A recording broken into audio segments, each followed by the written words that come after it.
Welcome to the American Academy of Grief Counseling's videogram on nightmares and trauma. In particular, we're going to be looking at nightmares and how they are associated with PTSD. So nightmares primarily in life, for anyone for that matter, are caused mainly due to stress and anxiety, fear, past trauma, and what we might watch or read before we go to bed. So a lot of things can be in our mind that is being processed that might not be as pleasant as we wish while we're sleeping, and hence the nightmare. With trauma, though, nightmares can become reoccurring, especially those who are suffering with PTSD, due to the fact that the material due to the trauma is dissociated. Because it's dissociated, the material has not been properly processed within the brain. And since it's not being dealt with at the conscious level, and that it's not properly processed either, then it is going to find a way to come out. And when it does, for those suffering from PTSD, it's usually through the nightmares. And when these nightmares become reoccurring, causing fear or distress, fear of being awoken due to the nightmare itself, and your sleep patterns are being constantly disrupted, then it's time to seek professional help and to face the trauma that's causing these particular nightmares. So the nightmare is pretty much trying to resolve an issue that is walled off. And within the dream, the nightmare itself, there are various symbols that can be interpreted. And a few of them are listed over here.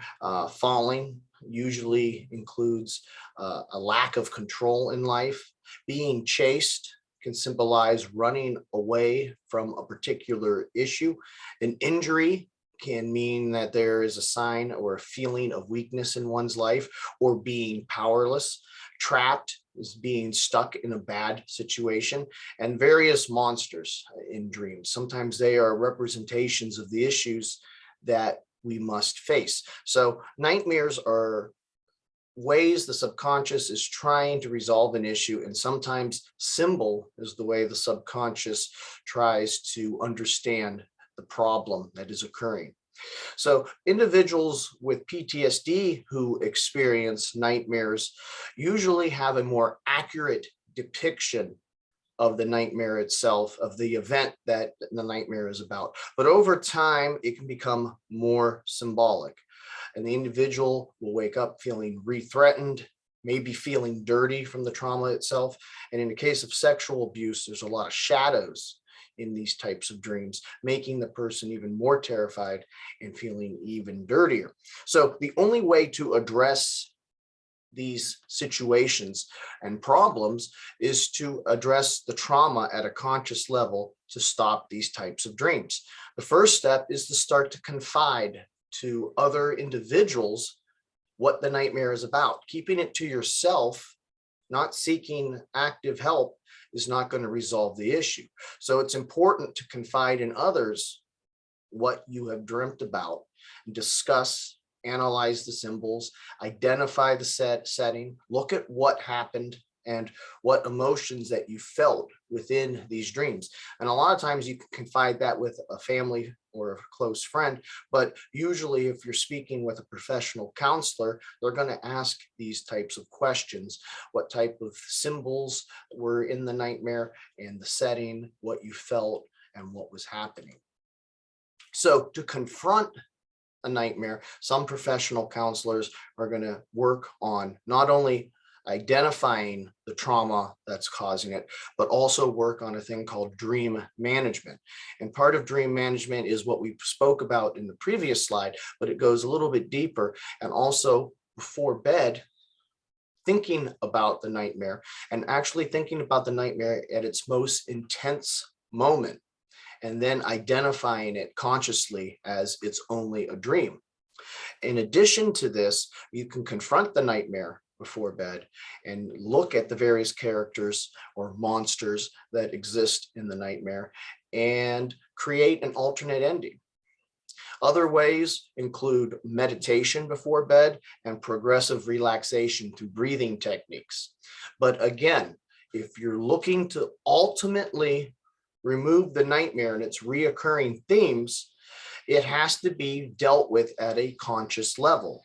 What trauma is causing the nightmare? What issues are at play? And that goes about through getting professional help, getting professional counseling, and stopping whatever you're doing that is making you avoid and postponing treatment. If not, the nightmares are going to continue and they're going to continue to haunt you. So ultimately, it's up to the individual who's experiencing PTSD to take a stand finally against it and maybe deal with something that they do not want to discuss with other people.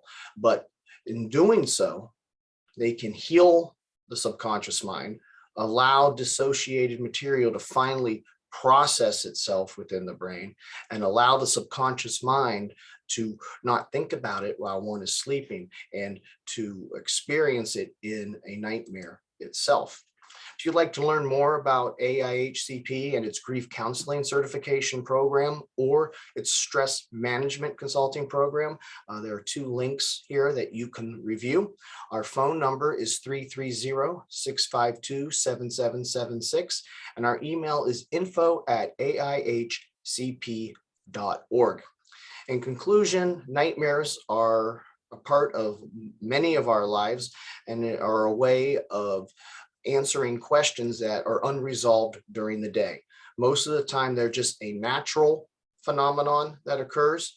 But if you're dealing with an extreme trauma, a PTSD of some type, these dreams can become pathological and they can become reoccurring, and they can cause a lot of problems in one's sleep patterns and one's overall health. So again, it's always important to deal with trauma in a healthy, safe way with a professional licensed counselor. Thank you for listening and have a good day.